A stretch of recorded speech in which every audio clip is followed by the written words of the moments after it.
Here's an idea. YouTube is making everyone smarter.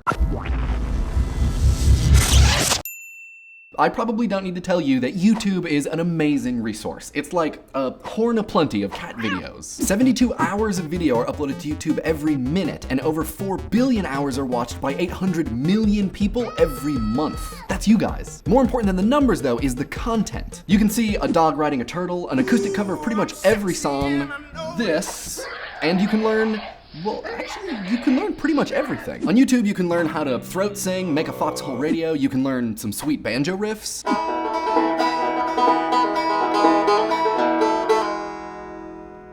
I learned that on the internet. A lot of people think if you're gonna be learning something on YouTube, it will probably be about Minecraft or makeup. Both of which are awesome, but there's a lot more than lipstick and creepers out there. Like, maybe you recognize the voice and handwriting of arguably YouTube's most famous educator. 3 oxygens here.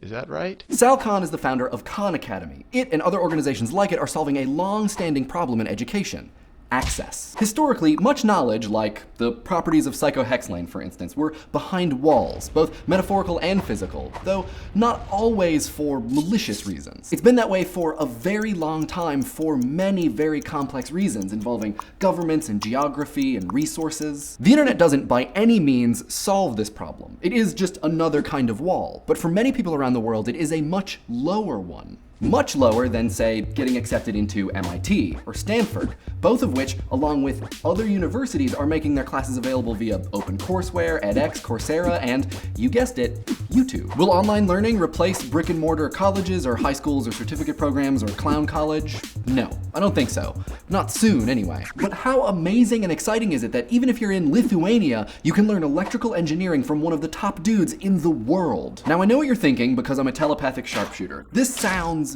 boring. Anyone? Attending pre-recorded lectures via a computer screen? Ugh. I mean, the stakes are lower, I guess, because if you fall asleep during a pre-recorded lecture, you're not in the middle of an entire class of people gonna get woken up and asked, what was the inanimate object Sartre used to demonstrate the idea of essence? Stapler? It was a paper cutter. If the problem is that lectures containing necessary facts for a whole host of important career topics are dry... Chlorophyll? More like borophyll. Well, then putting those lectures online isn't suddenly going to make something you find dull as dishwater the most mind-blowingly interesting thing in the world. This doesn't change the fact that the availability of expert-level information is an asset. You can't really argue that. But this is another classic problem in education: engagement. One which maybe the set a camera up in the back of the classroom and hit record tactic isn't the best at solving. Luckily, this is not the only possible YouTube for learning scenario. There is a whole cabal of YouTubers whose videos, let alone their ideas about education, are downright inspiring. Brady's amazing chemistry, astronomy, and mathematics videos, Destin's mind-blowing demonstrations of Newtonian physics, Vihart's hands. No, but really, if there's one person you could describe as totally math, it's Vi. ASAP Science, CGP Grey, Crash Course, Minute Physics, SciShow, Veritasium, Vsauce's 1, 2, and 3, they all make YouTube videos. Not videos which end up on YouTube, and this is an important distinction. They're being viewed by millions of people, many of whom are students who are watching them even though they're not assigned as homework, even though sometimes they are. Because of these videos, people are genuinely excited about and engaged with physics, chemistry, math, history, and even critical theory. Whatever that means. Author, education expert, and all-around cool guy Sir Ken Robinson said that current forms of public education were never designed to develop everyone's talents. He compares many standardized test-based and memorization-heavy education techniques to an industrial assembly line meant to thwart passion and creativity. In a way, and sadly, this kind of makes sense. Encouraging individual learning styles and particular passions can be terrifying if you're teaching 200 kids a day for 45 minutes each. The problem is systemic. This is what the educational resources on YouTube have a chance to undo. Maybe not by themselves, but as part of an educational dream team of sorts. Paired up with easy access, experts willing to share their world-class skills with a Z, and a growing number of extremely passionate and talented creators, in the trenches hardworking teachers can encourage individuality and provide unexpected attention-getting material which reaches beyond the dreaded teacher's edition. Some teachers are even making YouTube videos of their own that kids can watch at home and in school, as long as the school has computers and internet access and YouTube isn't blocked and they don't get distracted by the dog and the turtle. Clearly there are problems, but hey, it's new and exciting, so whatever the problems are, there's that one very important thing to consider. If you learn differently or just want to learn something that's not taught anywhere nearby, chances are there's a person making videos just for you. And if there isn't, well, then there is a whole world of people waiting for you to make your first video. What do you guys think? Is YouTube a useful educational tool? And if you're a teacher that uses it, we'd love to know how. Let us know in the comments and subscribe.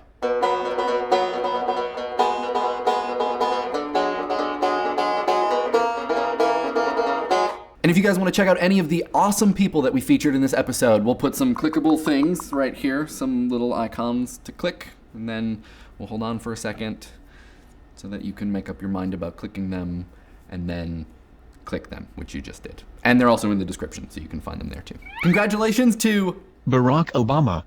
Let's see what you guys had to say about animated GIFs and politics. So a bunch of people have asked who else helps to make Idea Channel, and I will introduce you to them right now. So this is Andrew Kornhaber. He is Idea Channel's producer and director, and this is Morgan Crossley. He is Idea Channel's editor and the source of all of the Arrested Development jokes.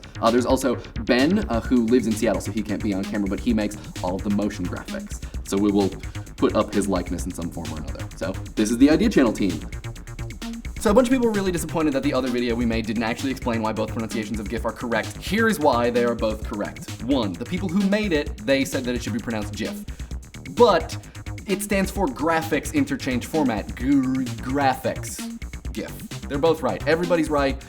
Please stop arguing. Ira of Silverpine makes a point that animated GIFs are just contributing to the trivialization of American politics, which is depressing because it might actually be true. True or Better and XCard100 and a bunch of other people actually compared animated GIFs to political cartoons, saying that they could actually deliver a similar amount or quality of information, which is really interesting and a thing that we didn't even consider. So thanks for writing those comments. Anyone planning on managing a campaign in the next 4 years, voters of Ohio have spoken. GIFs are important. Thomas Canalicio makes a point that animated GIFs are a part of a whole that could represent the whole and are therefore effective because of their distillation of these larger points, which is interesting. They can be influential, but you gotta wonder whether or not that's the thing that they aim to do or if we're just giving them that power.